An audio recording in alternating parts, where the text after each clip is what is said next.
आप देख रहे हैं लाहौर डिजिटल। मुल्तान के अंदर इंतहाई अफसोसनाक वाकया पेश आया है। इतना गलीज वाकया है कि आप सोच भी नहीं सकते।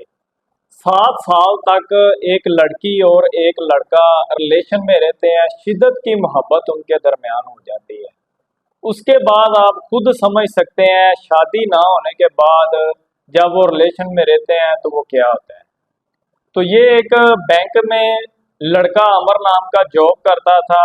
वहां पर जो अकाउंट बनते हैं उनके ऊपर वो इंचार्ज लगा हुआ था, और इसके नीचे साथ एक लड़की थी जो वहां पर इसके साथ ही जॉब करती थी और इसके सारे मामलात देखती थी कि वहां पे जो जो अकाउंट खुलते थे उनकी डिटेल होती थी। अब जो आमिर था वो मेन बंदा था बैंक के अंदर, जितने भी अकाउंट होते थे उनकी ट्रांजैक्शन होती थी, उनको डील करता था, कितने पैसे आते हैं कितने जाते हैं।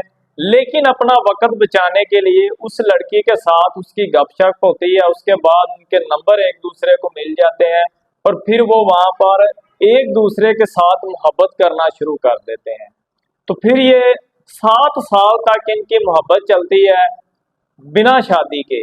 एक फार्म हाउस पर ये मिलते हैं, वहां पर एक दूसरे के साथ नाजेबा वीडियो बनाते हैं, वहां पर एक दूसरे के साथ जो मुख्तलिफ गंदी हरकत हैं जना करते हैं, और वहां पर ये सिलसिला चलता रहता है। उसके बाद जो अमर नामी बंदा होता है उस खतून की वीडियो भी वहां पर बनाता है, कपड़े उतार कर नाजेबा, उसके बाद वहां पर उसकी फोटो भी बनाता है, और वहां पर इनका जो रिलेशन है वो बड़े अच्छे तरीके से और छुपके छुपके चलता रहा है। 7 साल गुजरने के बाद एक दिन फार्म हाउस पर ये मिलने की वजह जो है वो एक और मामला शिद्दत अख्तियार कर जाती है। ये उस खतून के घर में जाता है जब उसके घर में कोई भी नहीं होता, सिर्फ और सिर्फ उसकी एक बेटी घर में मौजूद होती है। ये दोनों ही शादीशुदा है। ये मुजफ्फराबाद का रहशी है आमर नामी बंदा, और उसके बाद मुल्तान के अंदर आता है, यहाँ पर बैंकिंग की जॉब करता है।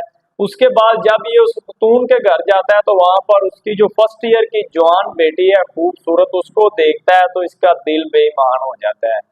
तो ये उसको कहता है कि आपकी ये क्या लगती है, वो बताती है कि ये मेरी बेटी है। उसके बाद ये उसको बातों बातों में इशारे करता है कि मुझे ये बड़ी खूबसूरत लगी है, और जब नेक्स्ट आपने उस फार्म हाउस पे आना है तो इसको लेके आना है साथ। तो वो कहती है मैं इसको क्यों लेके आऊं, रिलेशन तेरा और मेरा है, इसको मैं लेकर नहीं आऊंगी। वो उसके बाद बार बार इस बात का असरार करता है। वो एक दफा मिलते हैं, 2 दफा मिलते हैं, उसके बाद उस खतून को ब्लैकमेल करना शुरू कर देता है। उसको कहता है कि तुम्हारी जो वीडियो और फोटो मेरे पास मौजूद है, अगर तुम अपनी बेटी को ना लेके आई तो मैं या तो तुम्हारे खामद को इसको सेंड कर दूंगा या बैंक के अंदर जो मुख्तलिफ बंदे हैं उनको मैं दिखाऊंगा। वो बड़ी परेशान होती है और फौरी तौर पर अपनी बहन के साथ राब्ता करती है कि मैंने इस तरह का काम किया है, अभी तक किसी को नहीं पता, मैं सिर्फ और सिर्फ आपको बता रही हूँ कि ये मैंने आशिक रखा हुआ है और इसके साथ ये मैंने कारनामे सर अंजाम दिए हैं, तो अब वो मुझे इस तरह की बातें कर रहा है, तो अब क्या करना है। वो कहती है आप टेंशन ना लो, इसका हम काम तमाम कर लेते हैं, आपने उसको फार्म हाउस पे बुलाना है, उसके बाद हम सारा मामला ही खत्म कर देंगे। वो अपनी बहन को वहां पर बुलवाती है। उसके बाद वो वहां पर उस आमर नामी जो उसका आशिक होता है उसको टाइम देती है कि मैं अपनी बेटी को लेके आ रही हूँ। वहां पर जब वो पहुंचता है उसके बाद उसको कत्ल कर दिया जाता है और बोरी के अंदर बंद करके नहर के अंदर फेंक दिया जाता है। 3 दिन तक उसकी लाश वहां पर पड़ी रहती है और पानी के अंदर तैरती रहती है। उसके बाद जो अमर नामी बंदे की बीवी होती है वो परेशान होती है, बैंक के अंदर राब्ता करती है, मुख्तलिफ रिश्तेदारों से राब्ता करती है कि अमर का नंबर ऑफ जा रहा है, वो मिल नहीं रहा, और 15 पर कॉल की जाती है। पुलिस सारी लोकेशन निकालती है। उसके बाद सारी जियो फेंसिंग होती है। जब डाटा निकलता है तो इन दोनों का डाटा निकलता है जिन्होंने कत्ल किया है, एक उसकी जो आशना और साथ में उसकी जो बहन है वो। उसके बाद इनसे राब्ता किया जाता है तो ये कहती है कि मेरा उससे कोई ताल्लुक नहीं है, सिर्फ और सिर्फ बैंक के मामले में मेरे साथ उसकी कॉल पे बात होती है और डिस्कस होती है, इसके अलावा मारने से मेरा उसका कोई ताल्लुक नहीं है। वो पुलिस वाले बताते हैं कि रात को भी बैंक के मामलात होते हैं, रात के बाद आपकी घंटों जो कॉल है वो इसके साथ चलती है।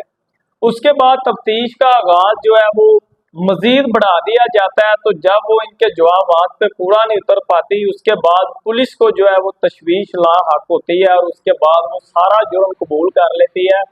पुलिस पूछती है कि आपने ये इस तरह इसका मर्डर क्यों किया है, तो फिर सारी बात बताती है कि मेरे साथ इसका नाजायज तौर पर 7 साल तक तल्लुक रहा है, उसके बाद इसकी जो गंदी नजर थी वो मेरी बेटी पे आ गई थी। तो आप समझ सकते हैं कि कोई भी वालिदैन जितना भी गंदा हो, लेकिन वो अपनी औलाद को इस तरह किसी के आगे पेश नहीं करेगा। हमारा मकसद आपको ऐसी स्टोरियां सामने ला के सिर्फ और सिर्फ मैसेज देना है, ना कि जो इस तरह के मुआशरे के अंदर वाक़ियात हो रहे हैं उनको शिद्दत देना है, उनको बढ़ाना है। आज के प्रोग्राम से मुझे दे इजाजत, एक नए प्रोग्राम के साथ आपसे फिर होगी मुलाकात। तब तक के लिए अल्लाह निगहबान।